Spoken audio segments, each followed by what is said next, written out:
গুরু দাদা, আপনি তো বার্মায় ছিলেন শুনেছি এবং অনেক দিন ছিলেন। তো তৎকালীন বহির্বিশ্বে ঠাকুরের যে নাম প্রচার হয়েছিল বা ঠাকুরের নামে উদ্বুদ্ধ হয়েছিল এবং সবচেয়ে বেশি উদ্বুদ্ধ হয়েছিলেন বার্মাতে, এবং সেই সময় ঠাকুর আপনাকে বলেছিলেন যাতে ওখানে ঠাকুরের নাম প্রচার হয় এই জন্য দেখতে, এবং আপনি তাও করেও ছিলেন। তৎকালীন সেই সময় বার্মার কিভাবে নাম প্রচার হলো বা বার্মার সম্পর্কে যদি একটু কিছু বলেন আজকে, তাহলে আমরা জানতে পারি। জয় গুরু।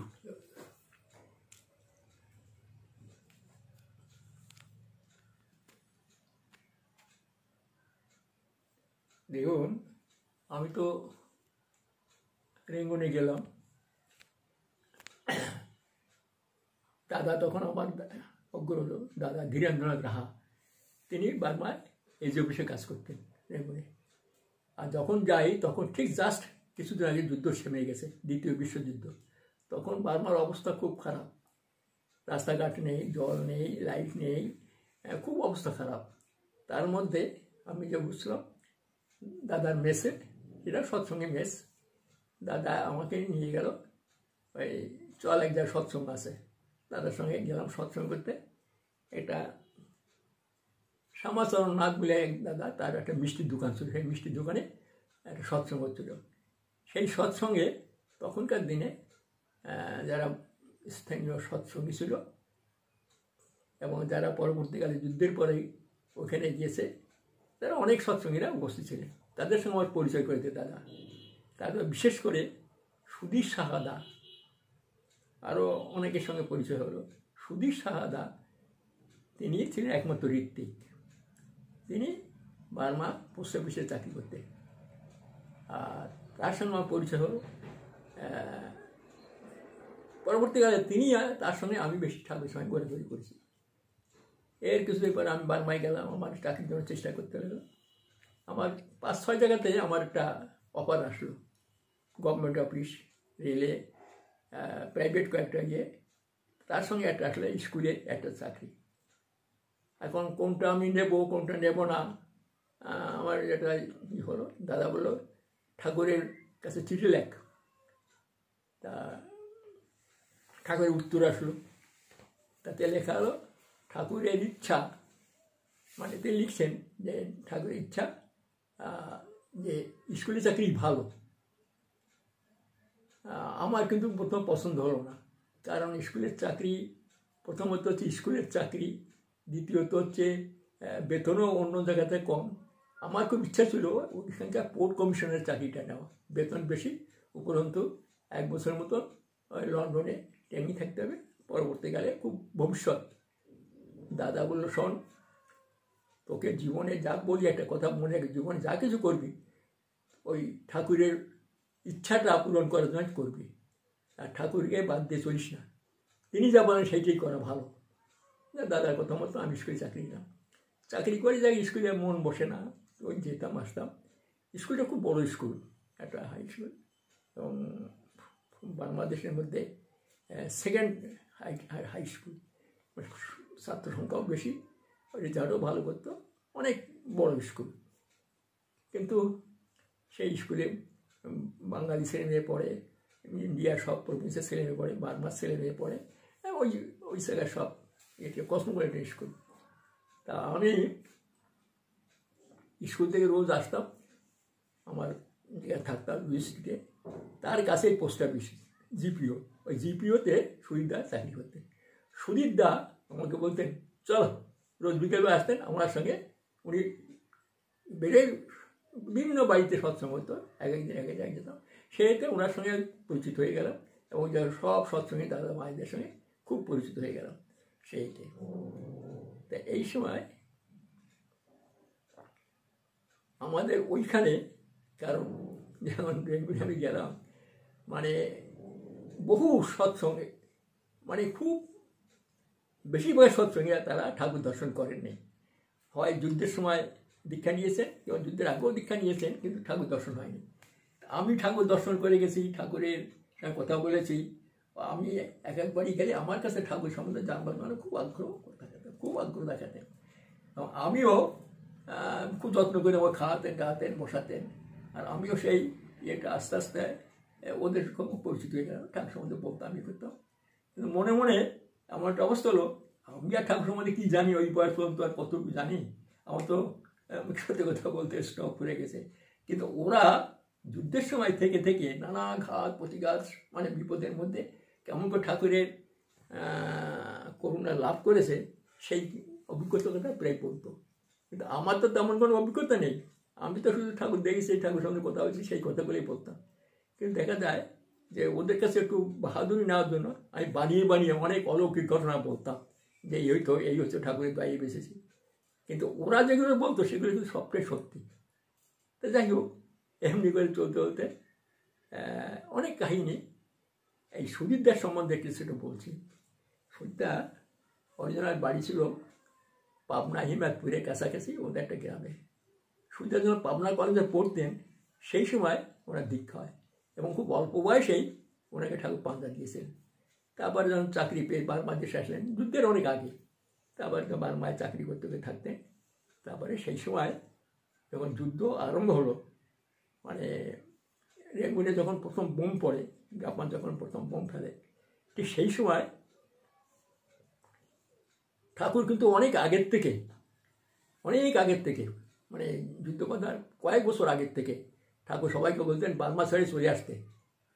তখন যুদ্ধ আরম্ভ হয়নি, অনেক আগের থেকে ঠাকুর বলতেন যে বার্মাতে দেশে আসা ভালো।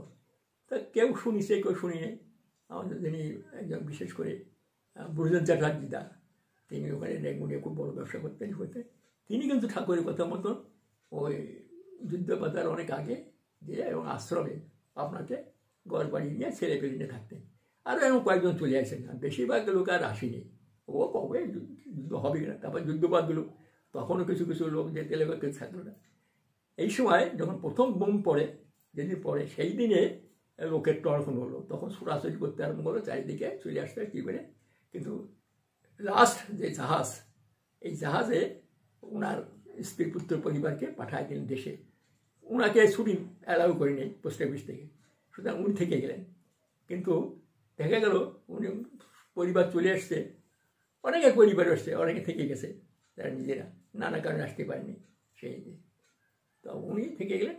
এরপরে আবার বোম্বিং আরম্ভ হলো। এইবার বোম্বিং খুব জোর বোম্বিং শুরু হলো কয়েকদিন পরে। তখন সব ছুটতে আরম্ভ করলো। কী করে আসবে, জলপথ বন্ধ, তখন প্লেনের কোনো ব্যবস্থা নেই, তখন হাঁটা পথ। সেই রেঙ্গুন থেকে মানে দক্ষিণ বার্মার থেকে উত্তর বার্মা ম্যান্ডেলে হয়ে সেই দিয়ে উত্তর বার্মা ঘুরে সেইখান থেকে ছোটো একটা রাস্তা আছে, সুই রাস্তা দিয়ে ইন্ডিয়া আসা যায়, মণিপুর দিয়ে চাইবেন। সব দলে দলে লোক, তখন ইন্ডিয়ানরা দলে দলে হাঁটা পথে আসতেন। বল সুজিতদা উপায় না দেখে সবাই চলছে, তখন তিনিও বেরিয়ে পড়লেন। আসার সময় কী আছে সঙ্গে নিলেন, একটা ব্যাগের মধ্যে পাঞ্জা, ঠাকুর দেখে দেয় তো পাঞ্জা স্টুপিতে পয়সাটা, আর সেটা ঘরে জুড়ে দিয়ে দেন। এবং সেই ট্রেনে যখন উঠেছেন সন্ধ্যার সময় একটা জায়গা নেই, উনি করেছেন ওই ফুটবোর্ডে মানে কি বলে পাদানিতে এক পা দিয়ে এক পা ভিতরে ঢুকছে, জায়গা নেই, আর হ্যান্ডেল ধরে যাচ্ছে। যেতে হবে কিন্তু সকালবেলায় গিয়ে ট্রেন হোল নাইট রেঙ্গুন থেকে ম্যান্ডেলে প্রায় সমস্ত রাত ধরে ট্রেন চলে, মানে যেতে হয় না দূর। যেমন ধরুন আমাদের কলকাতা থেকে দার্জিলিং এত পথ দূরে, শিলিগুড়ি এতখানি রাস্তা হবে। উঠেছেন ওনার দলে আরও কয়েকজন লোকজন আছে। কিছুদিন চলতে চলতে ওনার কাঁধে ওই ব্যাগটা আছে। বেশ কয়েক ঘন্টা পরে রাত হয়ে গেছে, হুঁ করে ট্রেন চলছে, যেতে যেতে তারপরে হঠাৎ কী করে ওই ব্যাগটা খসে মানে কাঁধের থেকে পড়ে নিচে পড়ে গেছে। শুই দেখছে আরে আমার সেই ব্যাগ সম্ভব ঋত্বিকের পাঞ্জা স্ত্রীপতি 70 টাকা। উনি কী করে, ট্রেন তো চলছে হুঁ করে, হাওয়া করে কাঁদছে, আমার ব্যাগ পড়ে গেছে, আমি নামবো। সবাই নামলে গেলে এই চলন্ত ট্রেনে পড়ে মরবেন, না আমি নামবো, মানে পাগলের মতো হয়ে গেছে। হঠাৎ ট্রেনটা থেমে গেছে। কী কারণে সিগন্যাল নেই, পটকে নেমে পড়ে সবাই নামিস না, নামার সঙ্গে ট্রেন আবার ছেড়ে দিচ্ছে। উনি করেছেন সে ব্যাগের জন্য খুব খুঁজতে খুঁজে পিছন দিয়ে হাতটা আমি করছে, আর ঠাকুরকে ডাকছে, ঠাকুর আমার ব্যাগটা দাও, ঠাকুর আমার ব্যাগটা আপ্রাণ ডাকছে। কারণ ঋত্বিকের ব্যাগ চলে যাওয়া মানে আর স্টেপে পয়সা যায় যে কী অবস্থা। হাঁটতে পিছন দিকে হাঁটতে হাঁটতে হাঁটতে জ্যোৎস্না হঠাৎ দেখি কি ব্যাগটা ওখানে পড়ে দেখতে পেল, ব্যাগটা তুলে মাথায় দিয়ে ঠাকুর তুমি আসো।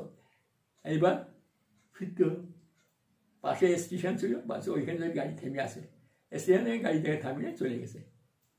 কী করবে একা একা, সবাই দলের সব চলে গেছে আর বসে আছে স্টেশনে। দেখা যায় পরের দিন সকালবেলায় যাওয়া যায় কিনা, আরও অনেকে ওই স্টেশনে বসে আছে, তারাও যাবে ম্যান্ডেলে। সেইতে সকাল হয়ে গেছে, সকালে ভোরে যে ট্রেনটা আসার কথা সেই ট্রেনটা আসছে না, কয়েক ঘন্টা হয়ে গেছে, সবাই আসে না। কেন স্টেশন বাসটা খোঁজ নিয়ে দেখলে আগের দিন যে ট্রেনটা ওরা যাচ্ছিল সেই ট্রেনটা কিছু দূর গিয়ে একটা প্লেন, বম্বিং প্লেন পুরো ট্রেনটা করে মানে বম ফেলেছে, পুরো ট্রেনটা স্ম্যাশ হয়ে চলে গেছে। ঠাকুর আমাকে কী করে বাঁচিয়েছে, আমি তো চলে যেতাম, তাহলে কী করা যায়। যাই হোক, তারপরে তিনি বসে আসেন। কিছুক্ষণ পরে একটা মালগাড়ি আসছে, মালগাড়ি এসে সব লোক উঠলো, উনি উঠলো যতদূর যাওয়া যায়। সেই সব মালগাড়ির মধ্যে আবার কিছু লোকের সঙ্গে পরিচয় হলো, তাদের সঙ্গে বিড়ে গেলেন। তা আবার ম্যান্ডেল এসলেন, ম্যান্ডেল থেকে হাঁটা পথে অনেক ইয়ে আছে, এই হাঁটা হাঁটা কমিয়া ওদিকে চলে আসেন একটা মণিপুর বলে। এবং যখন আসেন আর অনেক কাহিনী আছে তার, এই জায়গাটা প্রায় 2 মাস লেগেছে এসে। ইন্ডিয়া আসলে ইন্ডিয়া তো গভর্নমেন্ট তাদের আবার রেলে পাঠায়, যাত্রার বাড়ি পাঠাইছে, মণিপুরে এসে ওইখান থেকে উনি এদিকে ওই বাড়ির মা রোজ ঠাকুরের কাছে গিয়ে কান্নাকাটি করে। উনি কী হবে, ঠাকুর ভাই চুপচাপ থাক, ঠাকুর তুই ডাক, নাম কর, দেখ আসবে, সে আসবে না। ঠাকুর আসছে না, আসছে না। 2 মাস পরে ঠাকুর আসছে, দাড়ি হয়ে গেছে, সুর হয়ে গেছে, না হয় আর কি। ঠাকুর দূরে থেকে বলছেন, ওই দেখ ওই আসছে, ওই আসলো, ওই আসলো। সুইদার স্ত্রী তাকে চিনতে পারছে না, ব্যাংকে হয়ে গেছে। তখন বলছে ওই জায়গায় এসে গড়াগড়ি করছে ঠাকুর সামনে, ঠাকুর আপনার অপার করুণায় কী করে আসলাম, শোন শোন বল। তাও সব কাহিনী বললো যে এই এসে এই ঘটল, এই করল। আর অনেক কাহিনী আছে, রাস্তা হাঁটার পথে কীভাবে পড়ছিল। ঠাকুর বলছেন, যারা এই মহামূল্য নাম স্মরণ করে তাদের মাথায় বোম পড়ে না। আঙ্গুল দিয়ে দেখালে, নিজের আঙ্গুল দিয়ে ওই দূরে গিয়ে বোম পড়ে, বুঝলি। যারা এই মহামান নিয়ে স্মরণে মরণে রাখে তাদের মাথায় বোম পড়ে না, ঠাকুরের কথা। ওই বোম দিয়ে পড়ে ওই দূরে। বাহ, চলে যাবে। তারপরে এই সুবিধার সঙ্গে বুঝতাম, দেখে ওখানে অনেক কাহিনী শুনছি অনেকের কাছ থেকে, যুদ্ধের সময় কী ঘটেছে। একদিন আমরা মাঝে মাঝে সৎসঙ্গ করতাম রেঙ্গুন থেকে বাইরে সুবারপান, মানে শহরতলিতে অনেক জায়গায় সৎসঙ্গ করে নেয়। তখনকার দিন সৎসঙ্গ তো রাত 10টার মতো সমস্ত রাত করে ভোরবেলা আসা এরকম আর কি। দল ধরে আমরা গেছি 8-10 জনে, সেখানে কীর্তন করে রাত্রিবেলায় খিচুড়ি রান্না করে খাইছি, আনন্দ বাজার করে খেয়ে খেয়ে আবার হাঁটতে হাঁটতে চলে। মিনিগা বলে একটা জায়গা আছে পাশে, একটা ইয়ে আর কি, সুপারম্যান একটা এরিয়া। একবারই সৎসঙ্গে গেছি, তো আমরা আসছি সৎসঙ্গ করে। আসতে আসতে রাস্তাটা তখন তো অত গাড়িটাই পাওয়া যায় না, ফাঁকা রাস্তা, হাঁটতে হাঁটতে আস্তে আস্তে রাস্তাটা দুদিকে মাঠ, নতুন একটা রাস্তা হয়েছে। ওই রাস্তাটা যুদ্ধের সময় তৈরি করা, কারণ যুদ্ধের মিলিটারিয়া যাতায়াত করার জন্য শর্ট করে রেঙ্গুনের সঙ্গে যাতায়াত করার জন্য ওই রাস্তা, আমরা ওই রাস্তা দিয়ে আসছি, শর্টকাট যাবো। সেই কিছু দূর আসতে আসতে আমাদের সঙ্গে অনেকে আছে। এক দাদা, চট্টগ্রামের বাড়ি, লেখাপড়া বাড়ি জানেন না, তিনি আসতে গল্প করছেন, যার যার অভিজ্ঞতা ঠাকুর ধরে কার কী অভিজ্ঞতা আছে সব বলছে। আর আমি হচ্ছে তার মেন শ্রোতা, কারণ আমি তো ঠাকুর দর্শন করার লোক, আমার অভিজ্ঞতা তো অনেক বেশি। ওরা ভাবছে আমি তো নিজে বাহাদুর ডাকছে যে ঠিক আছে। একজন বলতে বলতে ওই দাদা তখন দেখি কিছুক্ষণ পরে একটা আম গাছ ছিল পাশে, দৌড়ে গিয়ে আম গাছটা দৌড়িয়ে ধরেছে, দৌড়ে বলছে, মানে চট্টগ্রামের ভাষায়, আমি তখন চট্টগ্রামের ভাষা অভ্যস্ত না, পরবর্তীকালে শিখে গেলাম। তা বলছে যে এই আম গাছ, মানে পরে আমাদের ভাষায় বুঝলাম যে এই আম গাছটা আমাকে ঠাকুর বাঁচাইছিলেন, এই আম গাছ বলে জড়াজড়ি কান্তার বসে, এই সেই আম গাছ। কিছু বুঝতে পারছি না। তারপর যাক পরে সে আসলে রাস্তায় বলতে বলতে আসছে। বক্তব্যটা হচ্ছে ওই দাদা রোজ মিনিকার থেকে দুধ কালেক্ট করে একটা পাত্রে করে দুধ এনে রেগুনে সাপ্লাই দিতেন, বিক্রি করতেন। তার এই ব্যবসা ছিল, লেখাপড়া বেশি জানেন না সেই। একদিন ওইরকম যুদ্ধের সময়, যুদ্ধ রেঙ্গুনে মানে বার্মার দেশে কিন্তু সবচেয়ে বেশি ক্ষতিগ্রস্ত গত যুদ্ধে। কারণ প্রথম ব্রিটিশ যখন আসে তখন বোম্বিং করে ওই ব্রিটিশদের তাড়াবার জন্য জাপান হটাই দিল, তখন একবার বোম্বিং হয়েছে। আবার জাপানকে তাড়াবার জন্য রিঅকুপেশনের জন্য ব্রিটিশ খুব বোম্বিং শুরু করলো। সেকেও উল্টো পাল্টা বোম্বিং, দিন দুপুর রাতে সব সময় মেসাকার করে দিল যাতে ওরা পালায়। যার প্রতিফলন হলো জাপানকে দমাবার জন্য ওই হিরোশিমা নাগাসাকি বোম্বিং করে একেবারে শেষ করে দিল। ওই রকমই তা রেঙ্গুনে বোম্বিং দিনের বেলা হয়, রাতের বেলা হয়। যখন ব্রিটিশ ফিরে দখল করার জন্য করছে সেই সময় ওই দিনের বেলায় রাতের বেলায় সব সময় তার মধ্যে ওরা ঠাকুরের নাম করে পিছিয়েছিল করতে করতে। একদিন ওই দাদা দুধ নিয়ে আসছেন ওই রাস্তা দিয়ে, আসতে ঠাকুরের নাম করতে করতে আসছে। ওরা সব জানে একমাত্র রাধার স্বামী নাম একদম আমাদের সবাইকে শিখিয়ে দিয়েছে, চলতে ভিতরে নাম করছে করতে দেয়। কিছুক্ষণ পর দেখি একটা বম্বিং প্লেন ওদের মাথার উপরে উঠে গেল। আর যখন প্লেন আসে বা বম্বিং করে তখন ওই সাইরেন বাজায় দেয়, মানে যাতে অ্যালার্ট করার জন্য লোককে, সব যেটা আছে আশ্রয় নাও। তখন ওই সব ট্রেন আছে রাস্তাঘাটে, যেখানে সেখানে ট্রেন করে রাখছে, কোথাও দেওয়াল দিয়ে রাখিছে, কোথাও মাটি খুঁড়ে সেখানে পালাবার জন্য আশ্রয় নেওয়ার জন্য। তো ও আস্তে আস্তে আস্তে নাম করতে করতে সে সবাই ঢুকছে, দেখে একটা পাশে একটা ট্রেন ছিল, দেওয়াল দেওয়া ট্রেন উঁচু করে, সবাই ঢুকছে সেখানে, বেশ অনেক লোক। আর যে দেখতে আমি গরু ছাগল টাগল পড়ে আসে, গরু ছাগল টাগল থাকে, দেখা জায়গাটা দুর্গন্ধ, কিন্তু থাকতে হবে যতক্ষণ সাইরেন ক্লিয়ারেন্স সাইরেন্স না দেয় ততক্ষণ থাকতে হবে। আর রাস্তার সমস্ত মিলিটারি মানে জাপানি পুলিশ ঘোরাঘুরি করছে, না পিঠে ঢুকিয়ে দেবে। তো ও করছে, এসে দেখে কি ভর্তি হয়ে গেছে, ওই দরজার কাছে দাঁড়াচ্ছে, ভিতরে দুর্গন্ধ তো দাঁড়ায় ঠাকুরের নাম করছে। কিন্তু কয়েক মিনিট হয়ে গেছে, সাধারণত 5, 7, 8, 10 মিনিটের বেশি থাকে না, বম্বিং করে তার চলে যায়। কিন্তু দেখতে প্রায় 15 মিনিট হয়ে গেল, আর ফিরছে না প্লেনটা, ও সাইরেন বাজছে না, ক্লিয়ারেন্স সাইরেন্স। ও করছে কি, হ্যাঁ কী করে কখন দাঁড়িয়ে নাম করতে গেলে রাধাসে নাম করতে করতে সে বেরিয়ে এসে আবার যে প্লেনটা আসছে, তাড়াতাড়ি ওই আম গাছ ছিল, আম গাছের গোড়ায় দাঁড়াচ্ছে, আর বাবা বাপ করে দুটো বোম ডাইরেক্ট পড়ছে, আর এত ওই ট্রেন্সের উপরে পড়ছে, একা সব কটা লোক, গরু ছাগল টাগল সব পড়ার সঙ্গে সঙ্গে মানে এত জোরে শব্দ হচ্ছে, ওর কানে পর্দা ফেটে গেছে, আর ও পড়ে গেছে ওখানে অচৈতন্য। পড়ে যাওয়ার পরে কখন পড়েছে কখন ওর খেয়াল নেই। এখন ওই দুধের ক্যানটা ওর মাথা শুয়ে পড়ছে, পড়ে দুধটা সব ওর মাথা ভিজেই দিছে, মাথায় ঠান্ডা হয়ে গেছে, মাথায় জ্ঞান ফিরেছে।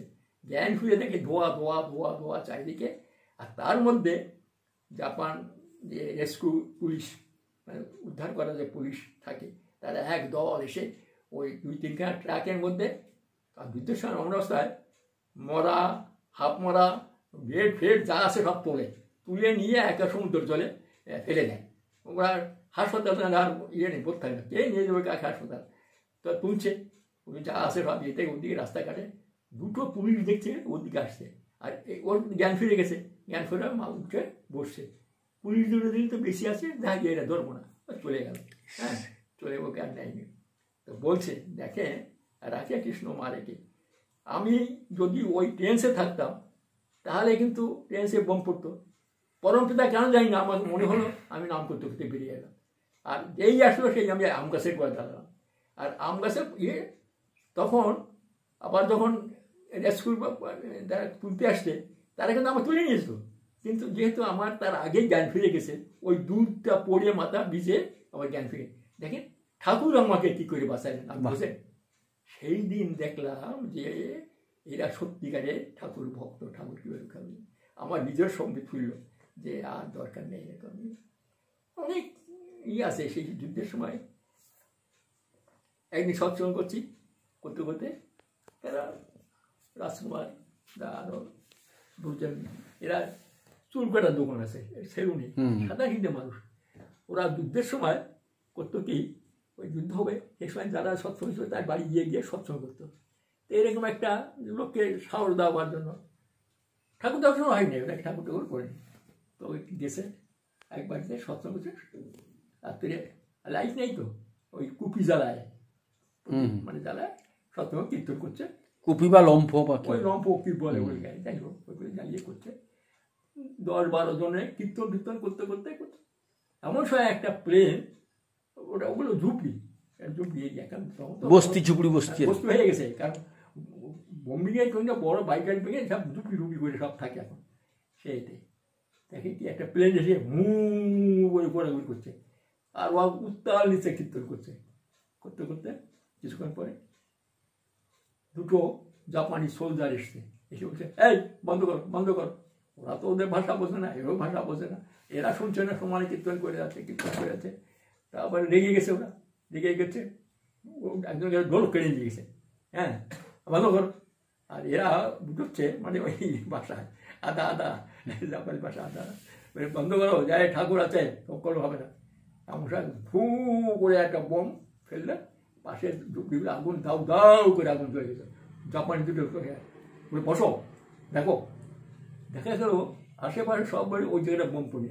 জাপানি একটু অবাক হয়ে গেল, তখন ওকে বলছে ইহাও নীল ডাউট করো, ওরা বুঝাচ্ছে, করলো হাত জোর করে ঠাকুর গেছে। গপ্প অনেক গপ্প টপ্প চলে গেছে।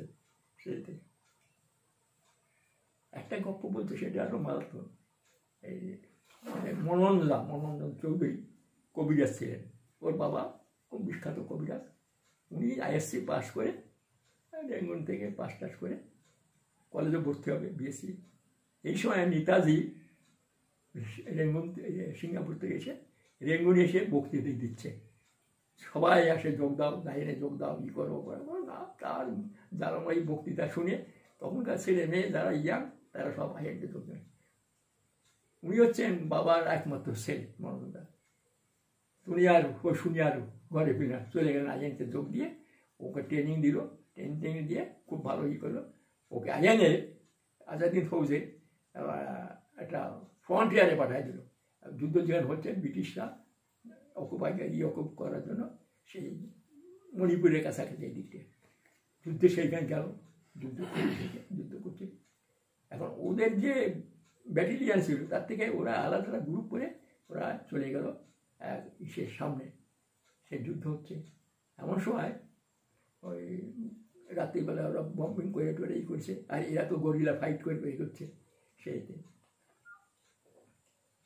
কিছুক্ষণ দেখা গেল এরা এগিয়ে গেছে, এবার একটা ব্রিটিশ ছাউনি তাদের আগুন দিয়ে পোড়ায় দিছে। কিন্তু ওরা প্লেনে এসে আবার বোম দিয়ে অ্যাটাক করছে। কিন্তু এই গ্রুপটা, এরা প্রায় 20-25 জন, এদের যে গ্রুপটা মেইন যে রেজিমেন্ট তার থেকে আলাদা হয়ে গেছে, যোগাযোগ নেই। মাঝখানে বম্বিং করে রাস্তাঘাট ধরে কিছুদিন পরে এদের রসদ ফুল হয়ে গেছে, কী খাবে? তখন আশেপাশে গ্রামের থেকে চেয়ে টেয়ে খাচ্ছে। কিন্তু তখন ওই গ্রামের লোকগুলো একদল আছে, তারা ব্রিটিশের স্পাই, কারণ ব্রিটিশ তাদের টাকা দেয়, তাদের কাছ থেকে খোঁজ করে নিয়ে দেয়। তাই এই সময় একদিন কী খাবে মনোনন্দা বাইরে গেছে, গিয়ে দেখি মাঠের ভিতর কলমি শাক তুলছে যে এইটা সিদ্ধ করে খাওয়া যাবে আজকে। উনি একা গেছেন। এমন সময় ব্রিটিশের চর তারা গিয়ে বলে আসছে যে এইখানে আমাদের ঘাঁটি করেছে, এসে তারা তো ঘিরে ফেলে সব পরিবার ধরে নিয়ে গেছে। মনোনন্দা দূরিতে দেখছে, এই ওখানে কিন্তু আমাকে ধরতো। মনোনন্দা দাঁড়ায় আসে, আর ঠাকুরের ওর গলায় একটা লকেট থাকতো, ঠাকুরের লকেটের কপাল ছুটছে, সে দাঁড়ায় আছে। কিছু সময় দেখি একটা লোক, গ্রামের লোক আসছে, সেও চর, কিন্তু দিলে কিছু টাকা পাওয়া যাবে। তারপর বলছে, ও বুঝতে পারছে আমার ধরতে আসছে, তখন ঠাকুরই ডাকছে, চলো। তারপরে ও ঠাকুরকে প্রণাম করে কপালে বলে, তোমার হাত ওটা কি?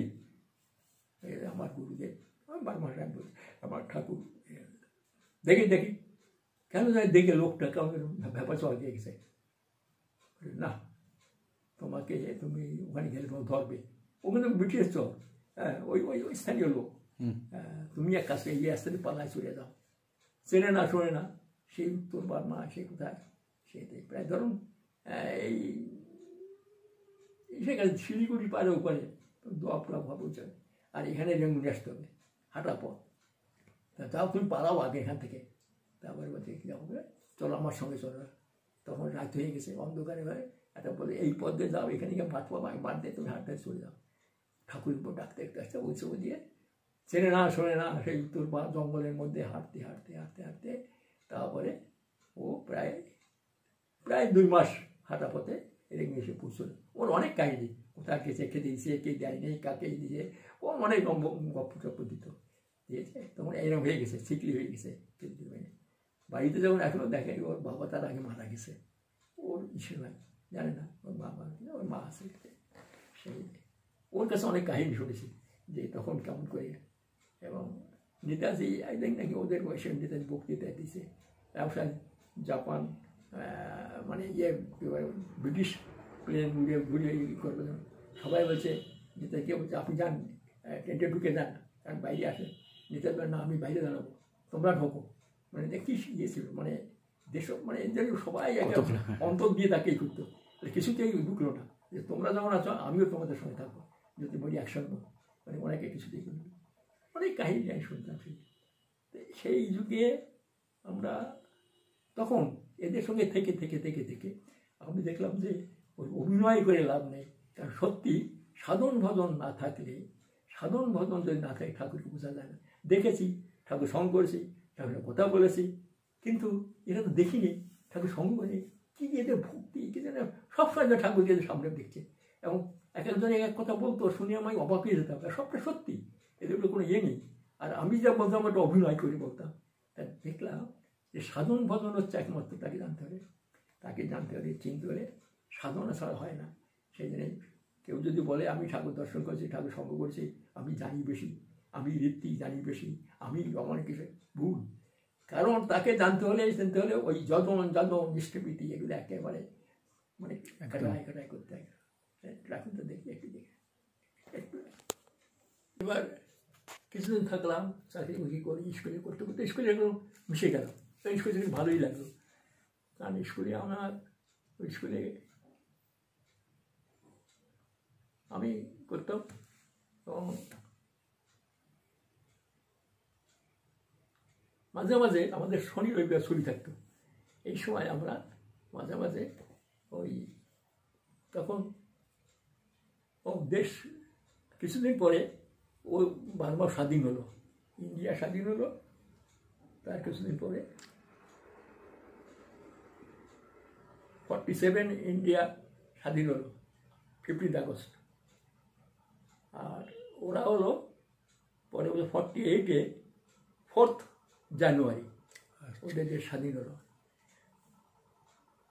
একদিন স্বাধীন হওয়ার আগে যেমন ইন্ডিয়া 6 মাসের জন্য একটা ইন্টারিম গভর্নমেন্ট করে দিয়েছিল, মানে হিন্দু মুসলমান মিলিয়ে 1.5 ভাগ হয়নি, 6 মাস একটা ইন্টারিম গভর্নমেন্ট। নেহেরু ছিলেন প্রধানমন্ত্রী, আর ওদের ছিল লিয়াকত আলী সেকেন্ড মন্ত্রী আর কি। ওদের ছিল 5 জন আর এদের 6 জন, আর একজন ওই ফিউল কাস্টের মন্ত্রী একটু। তেমনি ওদেরও একটা ইন্টারিম গভর্নমেন্ট করে দিল দেশ স্বাধীন হওয়ার 6 মাস আগে। সেখানে ওই আউং সান নেতৃত্বে ওদের 11 জন মন্ত্রী থাকলো। কিন্তু ওদের দেশে পলিটিক্যাল ইয়ে তো সব দেশে থাকে, অপোজিশনাল পার্টি থাকে। উৎস হচ্ছে অপোজিশনাল পার্টির হেড ছিল। আর আউং সান, এখন যে সুসি আউং সান হচ্ছে আউং সানের মেয়ে। আচ্ছা আচ্ছা, হ্যাঁ ওর মেয়ে। আচ্ছা, ওই আউং সান অল্প বয়স, তখন 28 বছর বয়স। ওর নেতৃত্বে আমাদের কংগ্রেস ছিল, ওদের বলে এপিএল প্রদত্ত, anti fascist people freedom league, প্রদত্ত। আর উসো তার অপোজিশনাল পার্টি। তো উসো ওকে প্রধানমন্ত্রী করি নেই ব্রিটিশ, যেহেতু ওরা পার্টিতে বেশি সংখ্যা, ওকে করে দিল। তা ওরা একদিন ওই ক্যাবিনেট মন্ত্রী মিটিং করছেন, মন্ত্রীরা মিলে। সেই সময় উৎসর লোক মানে মিলিটারি সেজে ডেকে এসে ওই ক্যাবিনেটে ঢুকে গেছে, সেক্রেটারি নিয়ে দোতলার ক্যাবিনেট ফলস্বরূপ সেখানে। আর আমরা আমাদের তো শনি রবিবার দিন ছুটি থাকতো, সেক্রেটারি বিল্ডিং আমাদের সুন্দর জায়গা, তার চারিপাশটাতে অনেক ফাঁকা জায়গা থাকে, সেই জেলা যদিও আমরা স্কুল ছেলেগুলো আমরা বল খেলতাম, শনিবার ছিল, শনিবার দিন ছুটি। তা আমাদের একটা ম্যাচ খেলা ছিল ছেলেদের, ওই মাঠে খেলছিলাম, আমরাও টের পাইনি। ওই উৎসর লোক মানে মিলিটারি সেজে মানে স্ট্যান্ড গান নিয়ে ঘানাং ঘাটাং ঘানাং ঘানে গেছে, সবাই সেলুট দিছে, গেটের লোক সেলুট দিছে, মানে মিলিটারি বড় টাইপের বাঁধা সব ইউনিফর্ম গেছে। যেই গেটে ঢুকিছে ওদের মিটিং করছে, সেই একেবারে স্ট্যান্ড গান দিয়ে করে একবার সব পর্যন্ত মেরে দিল। সেই 9 জন মন্ত্রী সব প্রাইম মিনিস্টার ওই যে সব অন দি স্পট মারা গেল। সেই আবার আস্তে আস্তে নেমে গাড়িতে চলে গেল। এমন সময় চারিদিকে এগিয়ে গেলো, আমরা খেলছি কিছু সময় দেখি রেড অ্যালার্ট হয়ে গেছে, এই করে আমরা পালায় আসলাম। পরে শুনলাম যে এখানে ওরা গুলি করে চলে গেছে। তখন ব্রিটিশ রাজত্ব চলছে, ব্রিটিশ পুলিশ ব্রিটিশ করতে করতে উৎসবকে সন্দেহ করে। উৎসরা তখন তো মানে কোকান লেক আছে, লেকের ভিতরে একটু ঘর আছে, সেখানে নাচ গান করে খাতে শেষ করে দিয়েছে। যাই হোক সেখানে ওদের গান্ধী করে মেদিনে নিয়ে চলে আসলো। তখন দেশে একটা চলছে, মানে কী বলে কারফিউ, প্রায় অনেক দিন ধরে কারফিউটা ছিল। আর আমাদের দেশ তখন স্বাধীন হয়েছে, যে স্বাধীনতার দিন হয় 15 আগস্ট, আমাদের বার্মাতে আমি টের পাইনি, কিছু বুঝতে পারিনি, কারণ নম করে করা হয়েছে, কারণ ওই দেশ তখন কারফিউ চলছে সেই সময় আর কি। তাও ওই সময় তারপরে যদি ভাগ হলো, তখন ইন্ডিয়ানদের বললো বার্মা বা বার্মিস, যারা এদের থাকো এদের সিটিজেনশিপে থাকতে হবে। তখন জাগে জাগে সবাই চলতে আরম্ভ, ফিরে আসতে লাগলো একেবারে সব। তখন ঋত্বিকের অভাব, আর ঋত্বিক সবাই আমার সবাই চলে গেছে, আমার দাদা সব চলে গেছে, আমরা থাকলাম কয়েকজন। সেইতে আমি চিঠি লিখলাম ঠাকুরকে। ঠাকুর বললেন যে তোমার যদি কোনো অসুবিধা ফিল না করো তাহলে যতদিন পার থাকো। হ্যাঁ, এই ঠাকুরের নির্দেশ। কারণ আমি স্কুল মাস্টার ছিলাম বলে আমাদের ঘরে কোনো নেই, নোটিশ নেই। ওখানে স্কুল মাস্টার ডাক্তারদের খুব আছে, সম্মান আছে। তা তাই আমি থাকলাম।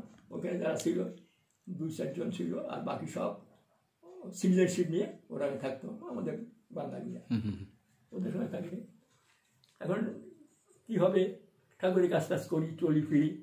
সেই সময় মানে আমাদের শরৎ কর্মকর্তা খুব পুরনো কর্মী, পাবনায় তাদের বাড়িটা ছিল। একসময় উনি রেঙ্গুনেও চাকরি করতেন একটা ইন্স্যুরেন্স কোম্পানি। তা উনিও ওনার ওই অফিসের কাজে একবার রেঙ্গুনে যান, 2 মাস মতো ছিলেন, আমার কাছে থাকতেন। আমি তখন ওই লুই স্ট্রিটে আমাদের ছিল সৎসঙ্গের অফিস ঘর, সেখানে থাকতাম, করতাম। অনেকে নিয়ে ঘুরতাম ফিরতাম, বেশ দীক্ষা হতো। একবার ওনাকে নিয়ে আমরা এতে গিয়েছিলাম, কি বলে ওই পেগুতে, মানে প্রায় 70-72 মাইল দূর। পেগুতে ওনাকে নিয়ে সৎসঙ্গ করছি, করতে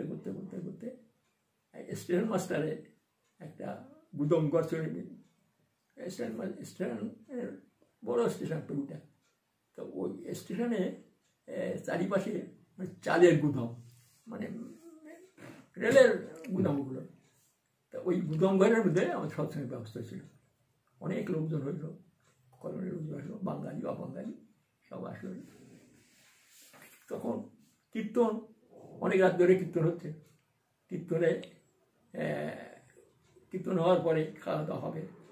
আর আমি রান্না বান্নার ব্যাপারে আমি থাকতাম, রান্না করে রেখে গেছি। ওই সবসময় কীর্তনে গিয়ে আমি ঢুকলাম। তাই আমার টায়ার আছে, একটা পাশে একটা বেঞ্চ পড়েছিল, তো বেঞ্চ পরে বসে আছি, তাই শুয়ে আছি। কিছুক্ষণ পরে কীর্তন গাচ্ছে, যে মদে তুমি হয়েছ মাতাল, সে মদ এ মদ আকাশ পাতাল, এ মদ খেলে যাবে ভবের জঞ্জাল। গান গাচ্ছে আর একবার তাই দোয়ারা দিচ্ছে, কি উত্তাল কীর্তন। হঠাৎ দেখা গেল 2 জন মাতাল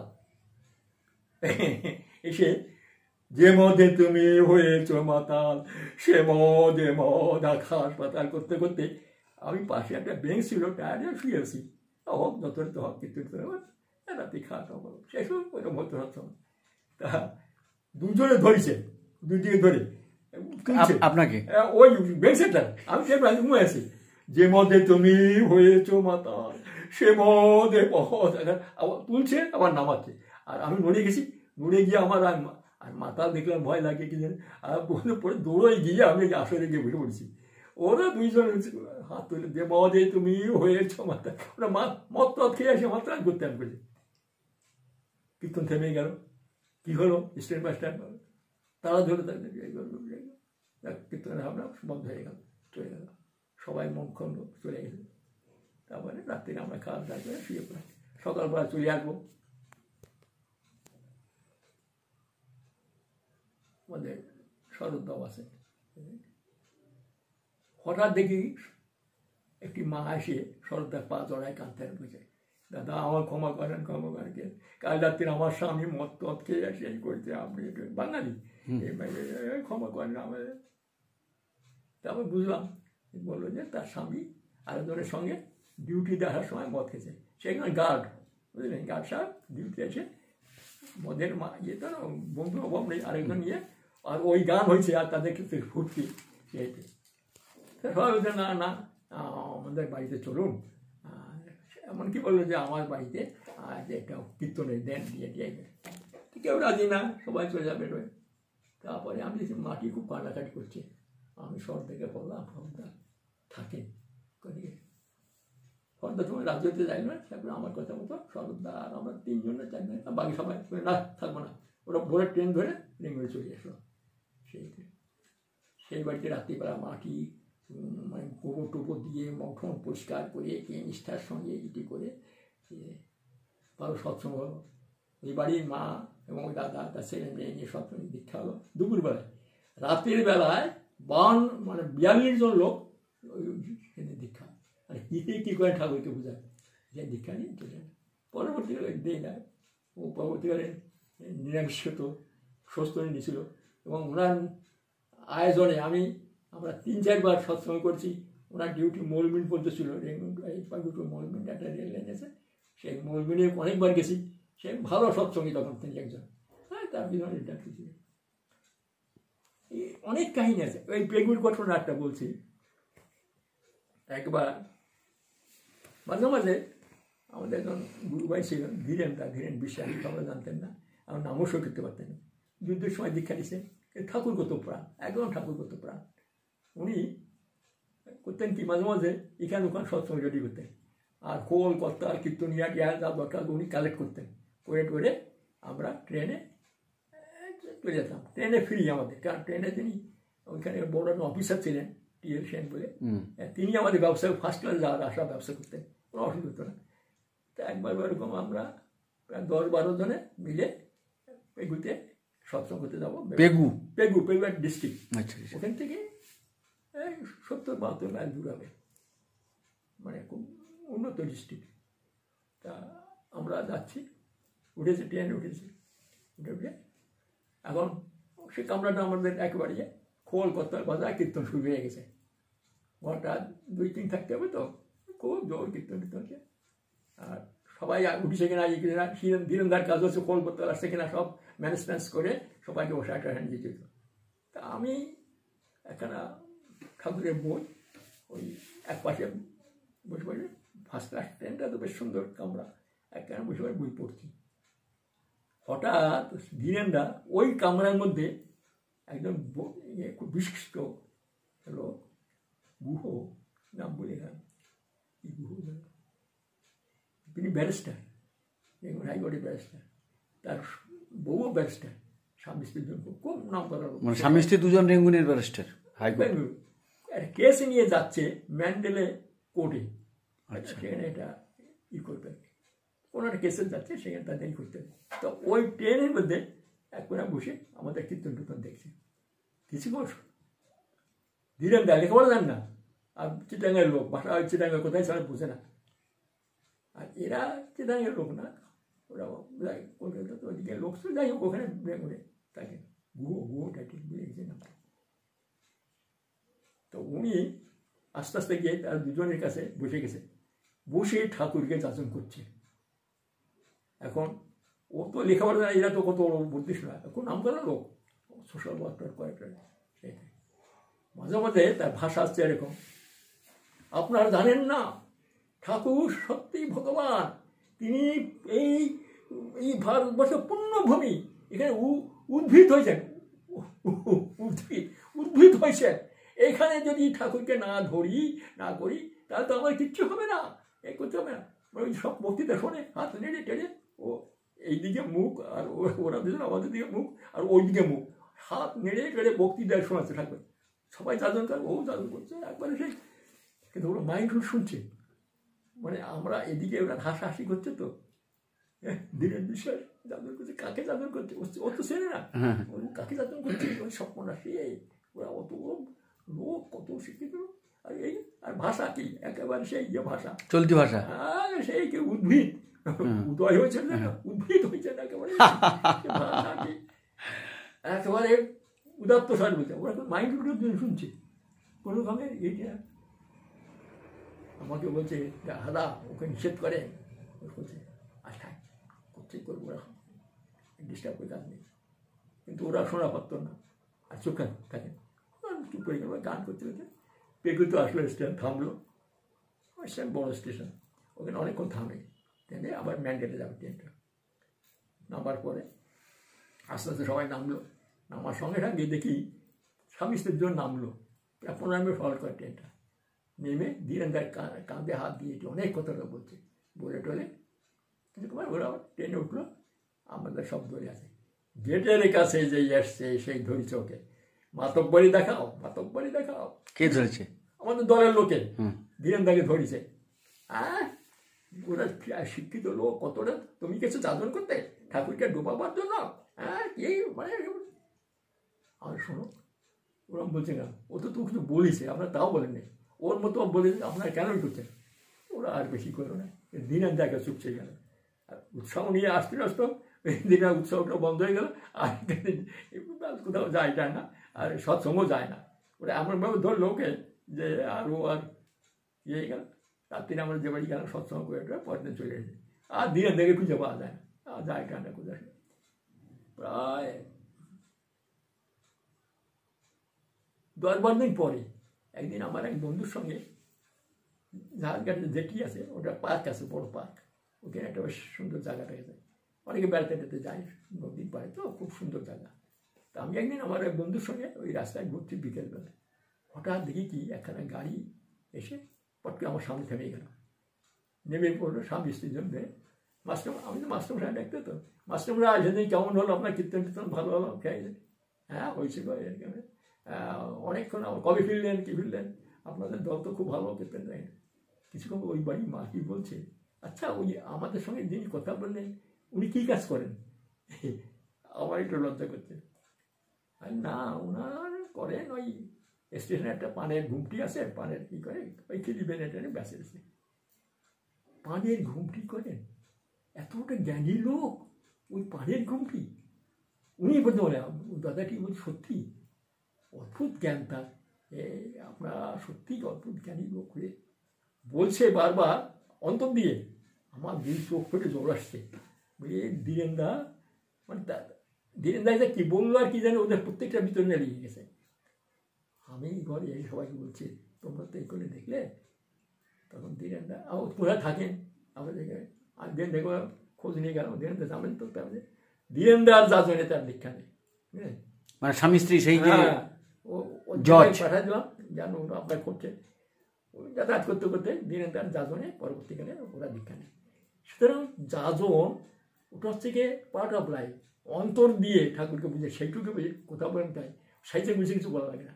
এই একটা জিনিসটা দেখলাম ধীরেন্দার যাজনের এইটাই অনেক কাহিনী সে সময়কার সেইটাই। আমি একবার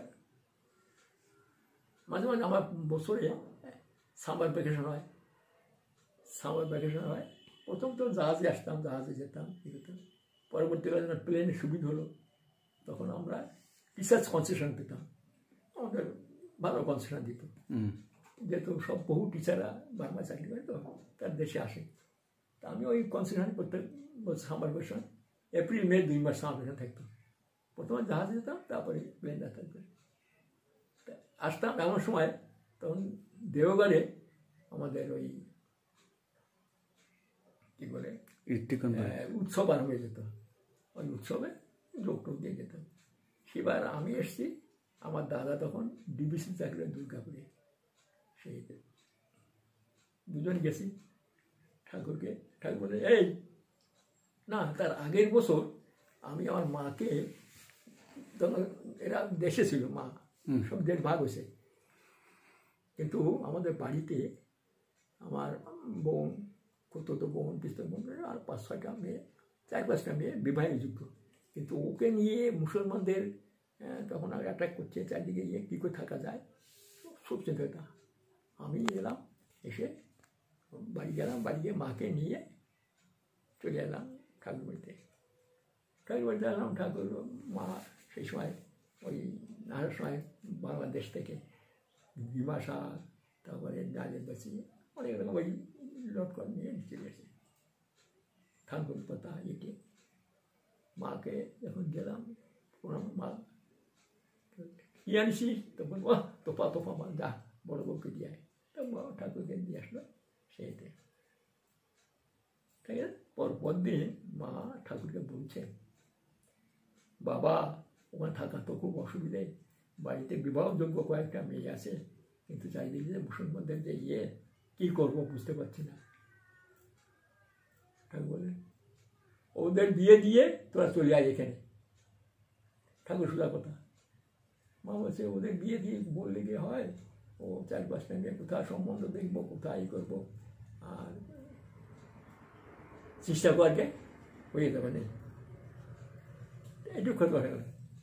আর ঠাকুর বলে এখন মা বাড়ি গেল, আমরাই গেলাম, এবং 1 বছরের মধ্যে আমার ওই 4-5টা মেয়ে খুব ভালো ভালো বিয়ে হলো।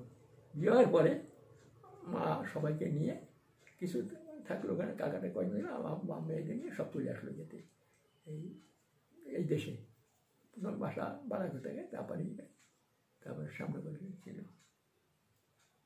এই সময় ওই পরের বছর আমি আর দাদা গেছি, দাদাকে বলছে দাদা শুন, এই তোদের বন্ধুদের বিয়ে হয়ে গেছে তো? হ্যাঁ হয়ে গেছে। তোরা কোথায় চলে আসছি, ভালো করছিস, সাবধান থাকে, আর শোন তুই সাবধান থাকবি। তার বললো আমাকে বললো সাবধান থাকবে, আমাকে বলি না, দাদাকে বলছে তুই সাবধান থাকবি।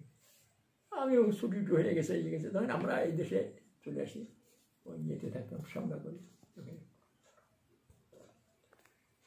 হঠাৎ রেঙ্গনে গেছি, একটা চিঠি পাচ্ছি যে দাদা লিখছে, ঠাকুরের অপার করুণায় আমি মৃত্যুর হাত থেকে বেঁচে গেছি। বাহ, কী ব্যাপার, ডিটেলসে লিখেছে যে দাদা তখন ডিবিসিতে চাকরি নিচ্ছে এদেশে এসে, আর ডিবিসির কোনো অফিস হচ্ছে দুর্গাপুরে। দুর্গাপুর হবে, ওই অফিস খুলছে, ব্যারেজ হবে, দাদা প্রথম স্টাফ, প্রথম দিকে ওরা ওখানে দাদা ক্যাশে কাজ করে, যাতায়াত করে। তা ক্যাশের টাকা আনার জন্য তখন তো দুর্গাপুরে নেই, ওদের বর্ধমান ট্রেজারিতে টাকা আনতে হয় ওখানে যেতে।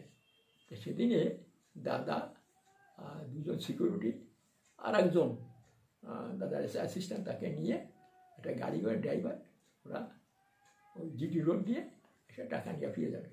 নতুন গাড়ি, তখনকার ইয়ে রাস্তা না, ফাঁকা রাস্তা, একেবারে আসতে মুখ আসছে, আস্তে আস্তে মানে পানাগড় ছেড়ে কিছু আসার পরেই একটা মোষ যাচ্ছিল রাস্তা দিয়ে, আর ও স্পিডে যাচ্ছে, সেটাকে বাঁচাবার জন্য এত জোরে গিয়ে পাশে একটা বড় বট গাছ না কি গাছ, তাতে ধাক্কা লেগে গাড়িটা স্ম্যাশ চুর মারা গেছে। সব পর্যন্ত ওখানে ডেড, সব মারা গেছে, সবাই মারা গেছে। দাদা ড্রাইভারের কাছে ছিল, মারা গেছে, পড়ে আছে, কেউ যাচ্ছে না। পুলিশে খবর দিছে, পুলিশ আসলো, দেখলে করতে করতে সন্ধ্যে হয়ে গেছে। এদের ডেড বডিগুলো পোস্টমর্টম করতে একটা গাড়িতে করে ওই 5 জনকে নিয়ে বর্ধমান হাসপাতাল যখন গেছে, তখন রাত হয়ে গেছে। তখন ডাক্তার নিয়ে কালকে পোস্টমর্টম হবে, আজকে সব ওই বারান্দায় ফেলে রাখিছে শোয়াটা, আর একটা কাপড় দিয়ে ডেকে রেখেছে, ডেড বডি সব মরে গেছে। ভোরবেলায় একটা সুইপার রাস্তা ওই পরিষ্কার করতে আসছে, বারান্দা পরিষ্কার করতে গিয়ে খুব ডেড বডিকে পড়েছে। হঠাৎ দেখি কি একটা মাথা নড়াচড়া করছে, অন্ধকারের মধ্যে এই সুইপারটা ভয় পেয়ে গেছি, কি জানি ভূত ফুত এই নড়াচড়া করছে। তারপরে আস্তে আস্তে দিয়ে সুইপারের যে ডান্ডা দিয়ে কাপড় তুলে দেখে মাথায় এরকম করছে একটা। তাড়াতাড়ি নার্সকে বললো, নার্স এসে দেখে ডাক্তারকে বললো, ডাক্তার এসে তাড়াতাড়ি ইঞ্জেকশন দিল। আমার দাদা চোখে নড়াচ করছে, আবার সপরে পেয়েছে, সপরে ইঞ্জেকশন দিল। দেখা গেল সে আর কেউ বলছে ওই দাদাই একমাত্র সার্ভাইভ করছে। তারপর দাদা হাসপাতাল ছিল, 2 মাস পরে হাসপাতালে যখন থাকে তো অনেক পরে জ্ঞান, হঠাৎ কথা বলছেন জ্ঞান ফিরে দেখি ওনার অফিসের লোকজন এসে প্রায় বর্ধমানে সৎসঙ্গীরা খবর পেয়েছে, তারা এসছে সৎসঙ্গের মধ্যে মনোরঞ্জন চ্যাটার্জি ছিলেন তিনি দেখছে, আমার জ্ঞান ফিরে দেখছি মনোরঞ্জন মাথায় হাত দিয়ে বলছে, দাদা স্নান করছে, দাদা আরে ঠাকুর আপনাকে আটকায় রাখিয়ে যাবেন কেমন করে, এই তো থাকে দেখেন মানে আপনাকে আছে। দাঁড়িয়ে গেছে বলছে আমি যখন উঠে নাম করছি, আমি তো উঠেই নাম করি, চোখ বুঝে নাম করছি, ড্রাইভার চালাচ্ছে, হঠাৎ মনে হলো যে ঠাকুর আমাকে তার কোলে করে বসায় নাম করছি, আর চোখ খুলে দেখলাম মনোনন্দ আমার মাঝে হাত দিয়ে নাম করছে। মানে প্রায় কত ঘন্টা পরে, মানে না 1 দিন 1.5 দিন পরে, মানে পরম পিতা কি ওই যে আগে ঠাকুর বলছেন যে সাবধান থাকিস, সেইতে শুধু সাবধানে নয়, দেখুন যে সবাই মারা গেল বাঁচলো, একদিন মর্গে পড়ে থাকলো পোস্টমর্টমের জন্য, তারপরে পোস্টমর্টম হয়ে যেত, কোনো কারণে আটকে গেল, তারপরে কিন্তু তার সেন্স ফিরে সে বেঁচে উঠলো। এই তো অপার করুণা। মানে এটা ইয়ে দেয় না, এই যে তাদেরকে সবাই জানতে, সেই যুগে সবাই জানতে। যে এই সময় আর একটা কাহিনী বলছি সমসাময়িক। সে বছর আমি বাড়িতে আসিনি, হরেন বৌদ্ধজন ডাক্তার, সিভিল সার্জন ডাক্তার, উত্তর বার্মাতে তিনি একটা হাসপাতালের সিএমও, মানে চিফ মেডিকেল অফিসার। তা তিনি মাঝে মাঝে আমাদের রেঙ্গুনে আসেন অফিসের কাছে কোয়েটে চলে আসলে আমার ধরুন ওঠেন, আমার সঙ্গে খুব গেছে, আমাকে কালীবোধ তুমি বাড়িতে যাও, চলো আমি একা একা থাকি, চলো আমার ওখানে যাবে। ঠিক আছে, সেবার ঠিক করলাম, আমি ওনার ওখানে যাবো। এই সময় কিন্তু উত্তর বার্মাতে মানে ওদেশে কারেন সম্প্রদায় বলে একটা আছে, তারা আলাদা স্টেট নেওয়ার জন্য ওই গভর্নমেন্টের স্বাধীন হয়ে গেছে, ওদের সঙ্গে খুব যুদ্ধ করে, আর ওই যেখানে সেখানে ওই মানে কী বলে ইনসার্জেন্টের তো লণ্ডভণ্ড করে দেয়, রেল লাইন ভেঙে দেয়, গভর্নমেন্ট অফিস পুড়িয়ে দেয়, কী করে ওদের দেশে ওরা। ওটা কি জাতি বললেন? এরা যে কেরেন বলে। কেরেন এখন যে সেই কি একটা, না ওটা আলাদা, ওটা হওয়ার পরে আচ্ছা ওরা রঙ্গিলা বাহিনী, রঙ্গিলা আলাদা, ওরাও অন্য জাতি, এরা হচ্ছে ওই দেশেরই। এবং ক্যারেন সম্প্রদায় সবচেয়ে উন্নত সম্প্রদায় বার্মায় অনেকগুলো সম্প্রদায় আছে, এই এরা, আর এদের বেশিরভাগ হচ্ছে খ্রিস্টান। আচ্ছা আচ্ছা, ওদের একটা স্টেট আছে সেখানে, উত্তর বার্মাতে এটাই আছে। উত্তর বার্মায় খুব গন্ডগোল চলছে, আমার ছুটি বার যাবো, কিন্তু আমার এইখানকার সবাই নিষেধ করছে, আরে আমি যাবো, হ্যাঁ বলে যাবো। তা আমি উঠলাম, সেবার ওই ছুটিতে যাচ্ছি, হরেনদা বলেছে চলে আসবে, কী করে আসতে হবে সব বলে চলছে।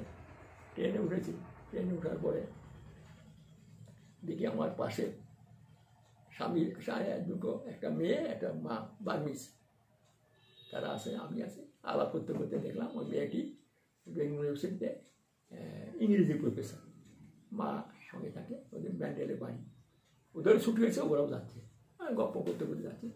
এবং সেই কী বলে রাস্তা অনেক কাহিনী আছে, করতে করতে আমার কিছু খাবার টাবার ছিল, নিয়ে গেছে, ওদের দিয়েছে, খুব খুশি, ওরা তো রান্না না ও খাবার জানে না, ওদের কিছু খাবার আমাকে দিতে চায়, আমি তো খেতে চাই না।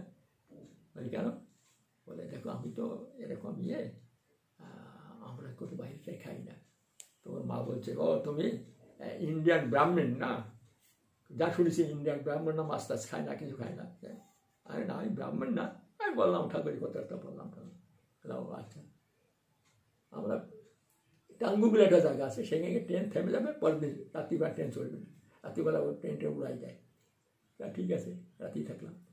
পরের দিন আবার চলতে আমার কিছু দূরে এসে শুনলাম রাস্তা, ওই কিছু রাস্তা তুলে দিছে ওই কেরানরা, যা যাবে। থাকলাম ওখানে, সেই মাঝখানে একটা জায়গা, সেইখানে দোকান নেই, পাট নেই, সেই রাত কাটালাম কষ্ট করে। পরের দিন গিয়ে থেগো, উনি থাকতেন থেগো বলে জায়গাটা, থেগো থেগো থেগো, তার নামলাম। স্টেশন মাস্টার আসলো আমার কাছে, কারণ হরেন্দার খবর টবর দিয়ে দিয়েছে, বললো যে আপনার জন্য একটা গরুর গাড়ি পাশে আছে, আপনি ওই গাড়িতে যান, ওরা আপনাকে ডাক্তারবাবুর কাছে পৌঁছে দেবে। কারণ ওই অঞ্চলে ডাক্তারদের খুব সম্মান, হ্যাঁ, ডাক্তার মাস্টারদের বার্মায় খুব সম্মান। নিয়ে গেলাম হরেন্দা, তখন হসপিটাল সামনে আমার হরেন্দা একা খুব খুশি এসে আমার জড়ায় ধরলো। উনি চিফ মেডিকেল স্যার, সব ডাক্তার নার্সের পরিচয় করলো। চলো এক ডাক্তারকে বললেন আপনার দেখেন, আমি ওটাকে নিয়ে যাই। ওনার কোয়ার্টার হচ্ছে ওখানে একটা কিছু দূরে, পাহাড়ে ঘেরা জায়গা, পাহাড়ের নিচে হচ্ছে হসপিটাল, আর পাহাড়ের উপর হচ্ছে সব কোয়ার্টার। ওনার কোয়ার্টারটা আলাদা, চাইতে নিম গাছটা না, আমার এত ভালো লাগলো, একটা ফাঁকা কোয়ার্টার থাকে, আর আশেপাশে যারা ডাক্তার আছে কোম্পানি তাদের সেইগুলো রাতি থাকি, ঠিক ওই গপ্প টপ্প করি। উনি করেন সন্ধ্যাবেলা এসে ওই ঠাকুরের নাম করতে বসেন, একটা করতাল আছে, করতাল মজা করে নামে বসেন, আর আমি রান্না করি, রান্না করে বসে থাকি। ওনার আর চোখ খোলে না, ধ্যানে বসলো করতে করতে দেখি কোন দিন রাত্রে 12টা 1টা বেজে যায়। আমি বললাম কী করেন বসে বসে? হ্যাঁ, বলে ভাই কী করবো, যখন কী হয় তখন আমি টের পাই না, আমি মুখে যাই নাম শুনে। এতক্ষণ কী বসে থাকে, করো দেখলে হবে, নাম করো, করতে করতে অভ্যেস হবে। একদম বসলাম, আমার তো 5 মিনিটের আমার ধ্যান ভেঙে যায়, বুঝলি। এসে বসে আছি, রান্না করে বসে আছি, ওনার ধ্যান করে।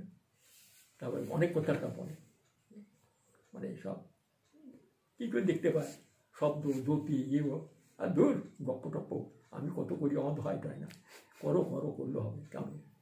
তারপরে ওনার কাছে প্রথম আমাদের হাতে করে সত্যি করতে হয় সাধারণ ভজনে। তারপরে শোনো এক কাজ করো, তুমি আমার সঙ্গে বসো, একটা ছোটো মোমবাতি জ্বালাই দিল, তোমার ধ্যান ভেঙে ভাগুক, তবু আবার বসবা, ওই মোমবাতি শেষ না হবেন তো উঠবা না। আচ্ছা, প্রথম দিন ছটপট করে, পরের দিন এক করতে করতে সেই মোমবাতি আমার মনে আছে, আমি প্রায় 1.5 মাস ছিলাম ওখানে। শেষে একদিন দেখা গেল একটা মোমবাতি, মানে বেশ বড় মোমবাতি, অভ্যাস তো হয়ে গেল যে দেখা গেল মানে ভোর পর্যন্ত আমার করা গেল, যে কতক্ষণ ঘন্টার পর ঘন্টা কেমন করে করা যায়, আসলে একদিন হয় না। যাই হোক, সেই আমার জীবনে প্রথম সাধারণ ভজনের একটা দিক খুলে দিলেন। কেমন করে ঠাকুরকে বুঝতে হলে নাম দান সাধারণ ভজন ছাড়া ও বোঝা যায় না। আমি গপ্প টপ্প তো, আর আমি বিশ্বাস করতাম না, তাই করলে হয়।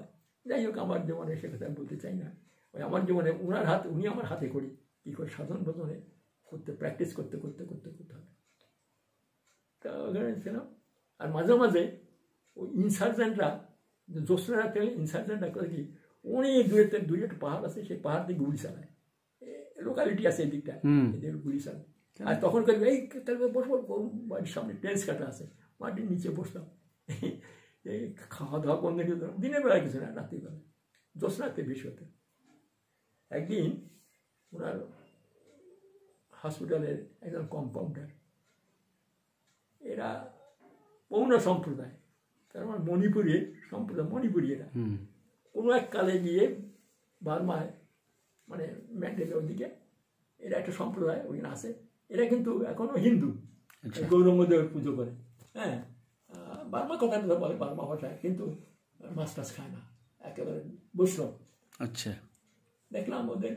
তা হঠাৎ তার ছেলে ছুটিতে এসছে, ওই ম্যান্ডেলে কলেজে পড়ে, আইএসসি না বিএসসি পড়ে, তার সঙ্গে আমার বন্ধুত্ব হলো।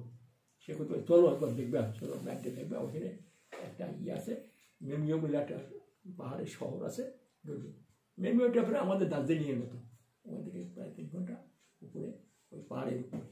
ঠিক আছে যাবো, হঠাৎ দেখে বললাম যাবো। এই না কোথায় যাবে, উত্তরবঙ্গ এখন চারিদিকে এই কারেন্টের ইনসার্জেন্টরা যখন তো তুমি আসছো এখানে, না আমি তো নেশোর মাথা, ওর সঙ্গে ঠিক করে যাবো। ঠিক আছে যাবো কী করে, বলি আমরা ইসে পথে যাবো, ওই ট্রেনে যাবো না, ওই রাস্তায় যে ট্রাকগুলো যায় ওই মেন্টেন, সেই ট্রাকে ওরা আসা যা করবে, ট্রাকে ট্রাকে আসে মালপত্র নিয়ে তাদের সঙ্গে ড্রাইভারের সঙ্গে যোগাযোগ করে সেই উঠে নিয়ে যায়। ও আর আমি গেলাম, সেই দুজনে একটা ট্রাক রেঙ্গুন দিকে মালপত্র যাচ্ছে উত্তর বাংলায়, তার সঙ্গে ড্রাইভারের সঙ্গে কথা বলে আমরা দুজনে গেলাম। 8টা 8:30 উঠলাম, সন্ধ্যের দিকে গিয়ে নামলাম আমরা ইয়েতে মেন্টালি, ওদের বাড়িতে নিয়ে গেল। খুব বড় বাড়ি না, ওই দিকে গিয়ে আর তখনও ম্যান্ডেলে বাংলাসুরা সব আছে। ওদের একটা বস্তি, সে বস্তি সব ওদের সম্প্রদায়, অন্য সম্প্রদায়। আমি গেছি, নিরামিষ খায়, সাধু মানুষ এরকম বলেছিলেন, সবাই আসতে দেখতে। তো চল আমাদের আজকে হরিসভা আছে, হরিসভায় একটা কীর্তন হবে, আপনি আসেন। নিয়ে গেল, সন্ধ্যেবেলায় কীর্তন করতে বস, ওই বাংলা বাংলা বাংলা কীর্তন করিব কি করিব, ওই ওরা বার্মিজ কিন্তু ওই বৈষ্ণব ভাষায় টাষায় কীর্তন ভালো লাগে শুনতে। এবার কিছু ধর্মীয় আলোচনা হয়, পরিচয় করে দিল বাংলা ভাষায়। মানে এরকম উনি নিরামিষ খান, উনি হিন্দু এবং খুব আছে। যাই হোক, আজ আমরা কিছু আমাদের বিদেশ থাকি জানি না, ওনার কাছ থেকে কিছু ধর্মীয় কথা শুনবো। আমি সব আমি কী বলবো, আর তাছাড়া আমি ফ্লুয়েন্টলি বাংলা বলতে পারি না, তখনও তো বাংলা শিখিনি, ফ্লুয়েন্টলি বাংলা বলতে পারি না। আর কী করে বাংলা বলবে না, ইংলিশ বলবে না, আমি কিছু জানি না, না কিছু বলে। আমি প্রথম সেই হরিসভা, বেশ কিছু মায়েরা টায়েরা উঠে দাঁড়ায়। আর কখনো ওই বাংলা বাংলা বার্মিজ, বাংলা বাংলা ইংরেজি, বাংলা বাংলা হিন্দি মিশিয়ে গিয়ে যোগাযোগ করে প্রায় আধা ঘন্টা ঠাকুরের কথা বললাম। বলে চুপ করে শুনলো, না ইয়ে করা কীর্তন জমবে না, না কমে গেছেন। তারপরে রাত্রিরে ওদের বাড়ি গেলাম, তারপরে খেয়ে দিয়ে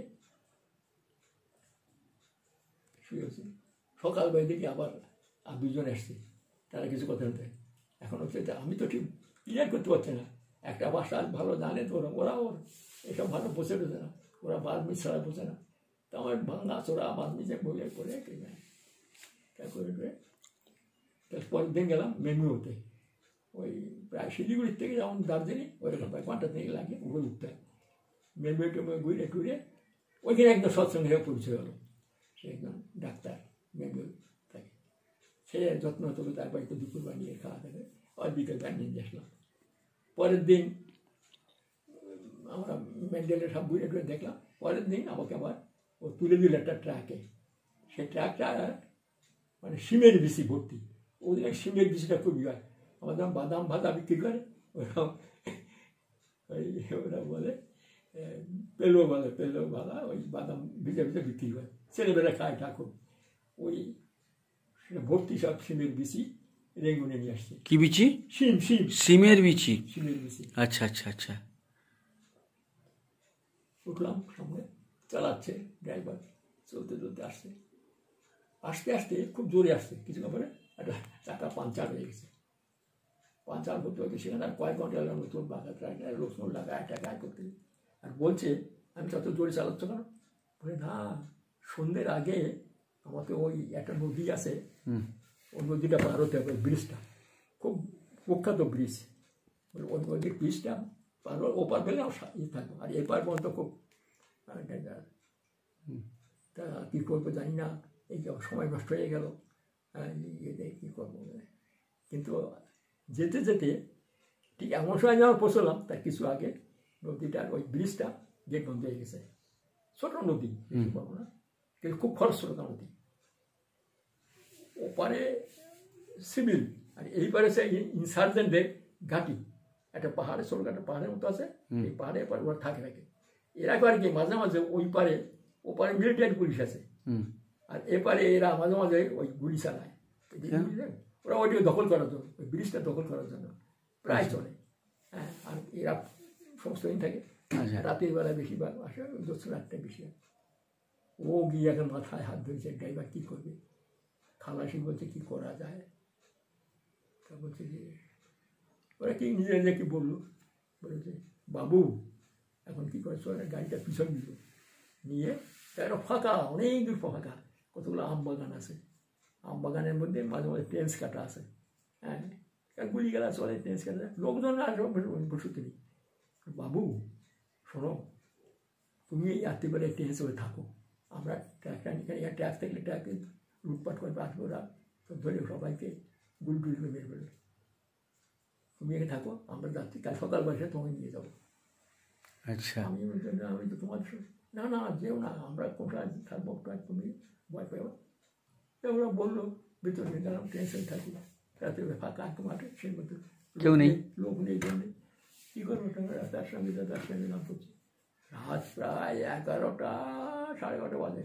প্রথমে গুলি শব্দ হচ্ছে, ঘুরুম ঘুরুম, এদিকে গুলি করে ওদিকে গুলি করে, এদিকে গুলি করে, আস্তে আস্তে দেখে গিয়ে গুলি রেখে ঝাঁকে ঝাঁকে গুলি করছে দিকতে, আর ওদিক থেকে ওরা গুলি করছে। খুব চললো ঘন্টা 3। আর এই সব আমি মাথায় হিসেবে কী গুলির আওয়াজ। কিছুক্ষণ পরে এই ইনসানদের না, ওদের গুলি শেষ হয়ে গেছে, ওরা ফিরে যাচ্ছে ওদের ডেরায়। হ্যাঁ, আচ্ছা, যাওয়ার সময় আমবাগানের মধ্যে দিয়ে সোজা রাস্তা যাচ্ছে, সব ধরছে, 10-12 জন যাচ্ছে। আমি কারা যায় দেখে একটু মাথা উঁচু দেখতে গেছি, হঠাৎ একজন চোখ পড়ে গেছে আমার দিকে, এই আমার চুলের মনে ধরছে, এই কি এক একটা সেই খাঁচা কুন্ডা, সেটা আমি তো ঘাবড়ে গেছি।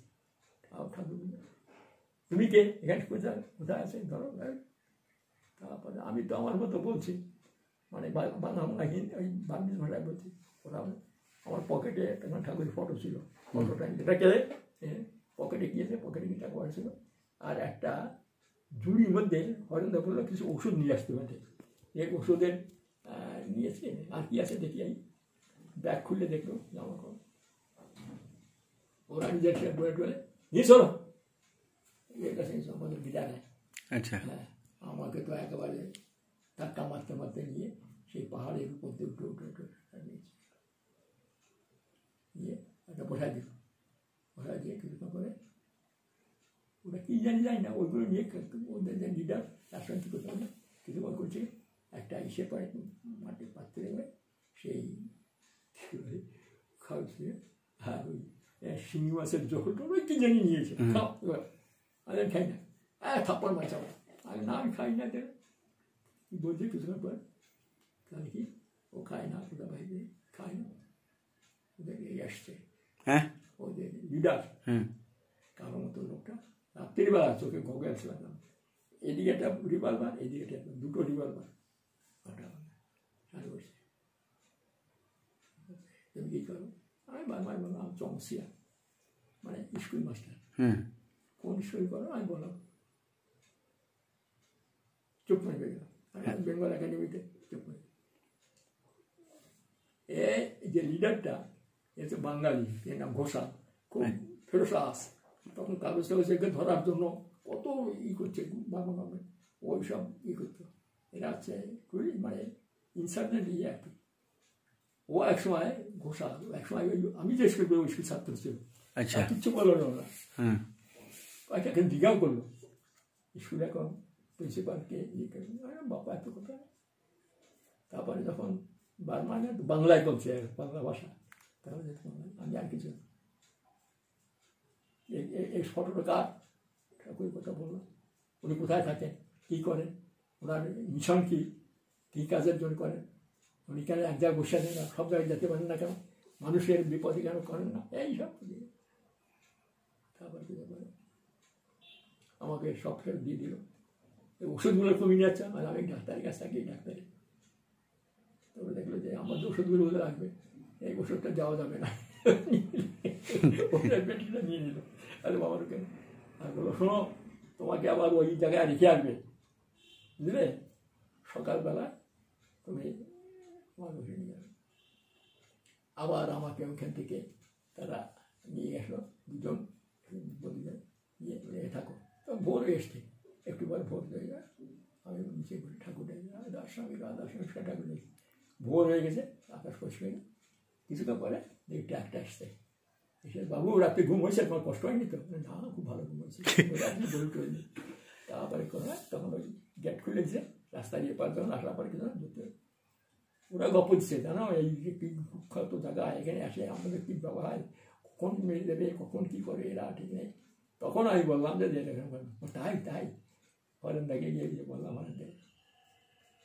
তো হরেন্দা তখন বলতো, দেখো ঠাকুরের কি দয়া, হরেন্দার কথা একবার শেষ করবো। ঠাকুরের কি অসীম দয়া যে তিনি তেমন করি কেন। আমি তো এখানে বহুদিন ডাক্তারি করি, মোটামুটি চিফ মেডিকেল অফিসার। হঠাৎ উনি খুব বিউটিফুল ডাক্তার, ওনার দুটো ছেলে বউ থাকে ওইখানে থাকে থেকে বাচ্চা দুটো। হলেন তার ডাক্তারি করতে করতে রুগী দেখতে দেখতে সময় নেই, অসময় খাওয়াটা একটা, আর বাড়ি ঘরে গিয়ে ওই সাধন করতে। সেইটা একদিন এরকম করে এসে খেতে যাবে এমন সময়, দুপুরে খেতে যাবে এমন সময় হাসপাতাল রোগী বলছে আপনার রুগী কিন্তু অসুস্থ, ডাক্তার নেই কেউ, আপনার যেতে। উনি খাওয়া ফেলে দিয়ে চলে গেলেন। সেইটা সকালবেলা টিফিনও খাওয়ায়নি, বলে সকালবেলা টিফিন খাওয়ায়নি যাবে। উনি খাওয়াটা চাটা ফেলে দিয়ে তরকারি তখন ওই খেয়ে যাও এরকম বউ বলছে না না আমার সময় হবে না।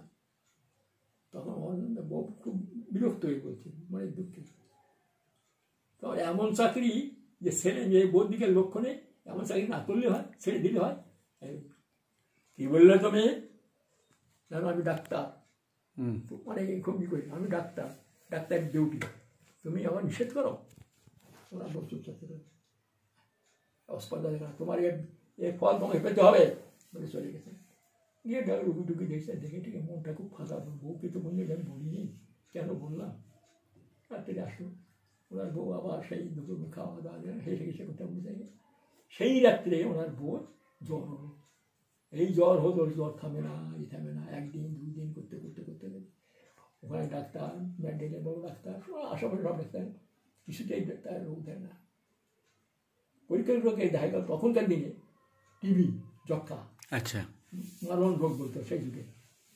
আরে বাবা, তাহলে কী করা যায়? চিন্তা করে যাই, দেশে নিয়ে যাই, কলকাতায় বড় ডাক্তার। উনি আসলেন, এসে ওনার আত্মীয় স্বজন বাড়িতে যে শুনে যে যক্ষা, কেউ চাইছে না, সবই করে এই বাসায় সে বাসায় করে, মানে কেউ আপনজনও কেউ রাখে না। তখন চল ঠাকুর বাড়ি যায়, ঠাকুর কী বলে। উনি উঠে আনন্দ কথা উঠেছেন, উঠার সময় সকালে উঠে আনন্দবাজার গেছে, উঠে সেখান থেকে ঠাকুর কাছে বলছে যে এরকম এরকম সব ডাক্তার ফেল হয়ে গেছে, এরকম কী করবো, যক্ষা। সেইখানে আনন্দবাজারে উঠেছেন আর দুই ভদ্রলোক, তারা শুনেছেন যক্ষা। ওরা ঘরে এসে ওনার যে ব্যাগ ছিল সব বেরিয়ে ফেলেছে। কিরে বেরে আপনি ফিরে, আপনি একটা যক্ষা রুগী নিয়ে উঠেছেন আর গেস্ট হাউসে, এইবার কত সব লোককে মারবেন নাকি, আপনি নাকি আবার ডাক্তার। এই বলছে না না এখানে থাকতে দেবো না। তা বলতে আজকে ডাক্তার থাকি, কালকে একটা ব্যবস্থা করবো। না না হবে না, এবার সে আরও আসছিল গেস্ট হাউস, সবাই মিলে একবারে সব জিনিসটা বেরিয়েছে।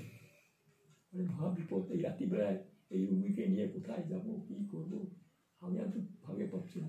সেইটা অনেক রিকোয়েস্ট করি, কী করি, তখন এই বর্ণ রুগী আর বাঁচবে না কদিন, আর বাইরে যদি ডাক্তার থাকে তাহলে কী হবে। এমন সময় নাম ভুলে গেছি,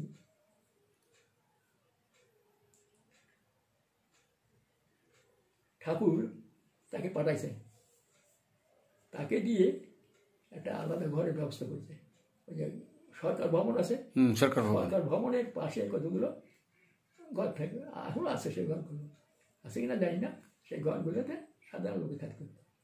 সেই ওই একটা ঘরের ব্যবস্থা করছে ওকে, তার জন্য যে রাত্রে ওকে নিয়ে যাবে। এসব দাদা আপনার চিন্তা করতে হবে না, আপনার ঘরের ব্যবস্থা ঠাকুর ব্যবস্থা করে দিয়েছেন, চলেন নিয়ে চলেন। ঠাকুর কীভাবে বাঁচালেন না, রাত্রেবেলা কীভাবে ওকে থাকে, ঠিক হবে। রোজ সকালবেলা ঠাকুর কাছে যে ওরা বসে, ঠাকুর কথাটা শোনে, কীভাবে কী চিকিৎসা হবে। ঠাকুরকে ডাক, ঠাকুরকে, আর ঠাকুর মুষ্টিযোগ এটা খেতে বলে, উঠে বলে, আর কোনো বেশি করে না। এদিকে হরেন্দার ছুটি শেষ হয়ে আসছে, কোথায় যাবে কী যাবে, সে ওনার শাশুড়িকে নিয়ে আসছেন ওখানে, শাশুড়িটাই শাশুড়ি ছেলে সে আসছেন। আমি কী করি এখন, কী করবো, ছুটি শেষ, ঠাকুর তো কিছু বলছেন, ডাক্তারও কোনো বড় ডাক্তারও ব্যবস্থা করছেন না, সেইটা এখন যাবে। ঠাকুর আমার তো ছুটি শেষ হয়ে যাবি, চলে যাবি, আর শোন তুই আসা পাঞ্জা নিয়ে যাবি, পাঞ্জা নিয়ে যাবি। হ্যাঁ, এই পাঞ্জার ব্যবস্থা করে। উনি দেখছেন বউকে নিয়ে থাকবো না, আমার পাঞ্জা ঠাকুরের ঋত্বিকের পাঞ্জা, আমি ওকে নিয়ে গেল, নিয়ে পাঞ্জার ব্যবস্থা হলো, পাঞ্জা ধরে তা দেরি করিস না, এখানে থাকি না, তো শ্বশুর হয়ে গেছে, কালকে চলে যা। তা এই আমার বউকে কে দেখবে, দেখার মালিক দেখবে, তুই যা, দেখার মালিক দেখবে ঠাকুরের ভাষা। শাশুড়ি আছে আর দুটো বাচ্চা আছে, থাকে ওই পরে দেখে আর কিছু টাকা টাকা দিয়ে আসলো, চলে গেলেন, দিয়ে একবার আরাম। এই হ্যাঁ বলুন। হবে, হ্যাঁ বলুন বলুন। লাইট নেই তো, আচ্ছা তাহলে অফ করি একটু।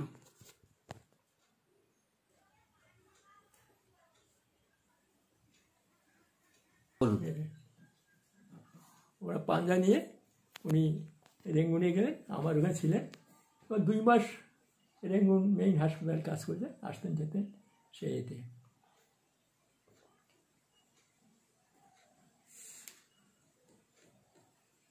এই উনি চলে গেলেন, ওখানে থাকি না একা একা, সেই সময় আমি যাই, আমি ওই সময় ছিলাম। তার কিছুদিন পরে, এবার এই 1 বছর পরে, 1 বছর হয়ে গেছে, এই তো ঠাকুর আসতে দেন নাই ওকে। আচ্ছা, বলেন না ঠিক আছে, যখন দরকার তখন আসবি, আমি বলবো। 1 বছর পরে যখন করবো তাই আসার অনুমতি দিলেন। উনি 1 বছর পরে আবার চলে এলেন দেওঘরে। দেওঘরে এসে উনি দেখছেন সোজা ঠাকুর প্রণাম করতে গেছেন, দেখে পাশে ওনার স্ত্রী ঠাকুরকে তামাক সেজে দিচ্ছেন। দিব্যি কোয়াইট অ্যাট দ্য ফিল্ড। অথচ মাঝে মাঝে সিটি দিতেন, দিতেন, ও দিতেন। আর এই সময় ওই যে উনি যে এতক্ষণ নামধান খান করতেন, বলে বাধ্য হয়ে তখন আমি এই নামধান করতে শুরু করলাম, আমার উপায় নেই। আর চিঠিতে কোনো তার শুধু মাঝবার লিখছে, আমার ইমপ্রুভ করছে, ঠাকুর নিষেধ করছে, বলিস না কী করছে। আর সাধারণ একটা কেউ হতো দিতেন, বলে এই খা, এটা খা, এটা খা, এটা মুশকিল হোক। আর কোনো বড় ডাক্তার তার দেখেন নেই সেইতে, যে সব ডাক্তার যেন ফেলে, সেই যুগে আর কি। টিবি রুগী তো মারণ রোগ করা হতো, ওষুধ ছিল না। একবার দেখবি কোয়াইট ফিট, আমার বড় ডাক্তার দিকে দেখাইছে যে একবার কোনো তার জাম টাম কিছু নেই সেইতে। এদের ঠাকুর ই করছেন, দেখছে, আমি দেখি অবাক। তা ঠাকুর বলছে, এই ওই দেখ আসছে, যা প্রণাম কর। তা আমতা আমতা করছে, ঠাকুরের সামনে তো প্রণাম করতে গিয়ে তা বলছে, কর কর প্রণাম কর সেইটি। আর ভালো হয়ে গেল। তাই হরেন্দা কাছে গপ্পটাও শুনছিলাম যে এরকম। তারপর হরেন্দা ওই যে পাঞ্জা নিয়ে গেলেন, খুব পরীক্ষা টেকেছে সেইটি। হরেন্দার কাছে শোনাই গপ্পটা সেইটি। ঠিক আছে, আজকে এইগুলো থাক। হ্যাঁ ঠিক আছে, খুব ভালো লাগলো এবং মানুষ খুবই উপকৃত হবে। অর্থাৎ সেই সময়কার বার্মার যে ইতিহাস আর ঠাকুরের যে অপার লীলা, এই যে অজানা তথ্যগুলো, এটা তো কোথাও পাবে না। সে আপনার মুখ থেকে শুনে অনেক মানুষ উপকৃত হবে। এই জন্য আমরা আপনার কাছে সত্যি ঋণী যে এত কথা, অজানা কথা, যেগুলো বইতে নেই, কোনো জায়গায় নেই, যেটা আপনার কাছ থেকেই পাচ্ছি। এরকম করে আমার শুধু নয়, অপামর ভক্তরা কিন্তু সবাই চাইছে এই অজানা তথ্যগুলো যদি কন্টিনিউয়াস যদি আপনি দেন, তাহলে সবাই কিন্তু জানতে পারবে। তা নাহলে এগুলো তো কেউ জানতে পারবে না। হ্যাঁ, খুব ভালো লাগলো। আপনার সার্বিক মঙ্গল প্রার্থনা করি। জয় গুরু। আজ এই পর্যন্ত। আচ্ছা, প্রশ্ন উত্তর দেবো নাকি? একটু পরে।